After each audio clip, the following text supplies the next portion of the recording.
Hello, Empuraan എന്ന ചിത്രത്തിൻ്റെ first day Bangalore box office collection റിപ്പോർട്ടാണ് ഇന്ന് നോക്കാൻ പോകുന്നത്.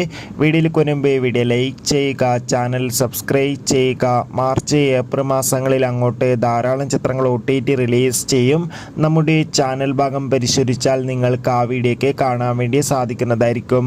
പൃഥ്വിരാജിൻ്റെ സംവിധാനത്തിൽ മോഹൻലാൽ, ടൊവിനോ തോമസ്, മഞ്ജു വാര്യർ എന്നൊക്കെ പ്രധാന കഥാപാത്രങ്ങളായി ഇന്ന് മാർച്ച് 27 റിലീസിനെത്തിയ ചിത്രമായിരുന്നു എമ്പുരാൻ. ഏവരുമേറെ ആകാംക്ഷയോടെയായിരുന്നു എമ്പുരാൻ എന്ന ചിത്രത്തിൻ്റെ റിലീസിനായി കാത്തിരുന്നത്.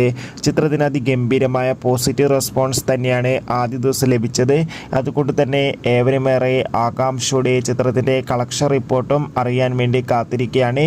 ഇപ്പോൾ കിട്ടുന്ന അപ്ഡേഷൻ പ്രകാരം എമ്പുരാൻ എന്ന ചിത്രത്തിന് ഇന്ന് ആദ്യ ദിവസം ബാംഗ്ലൂരിൽ നിന്ന് മാത്രം 2 കോടിക്കടുത്ത് വരെ കളക്ഷൻ നേടിയെടുക്കാൻ വേണ്ടി സാധിക്കുമെന്നാണ് ട്രാക്കിംഗ് റിപ്പോർട്ടുകൾ സൂചിപ്പിക്കുന്നത്. എന്തായാലും കൂടുതൽ ബോക്സ് ഓഫീസ് കളക്ഷൻ റിപ്പോർട്ടിനായി കാത്തിരിക്കാം.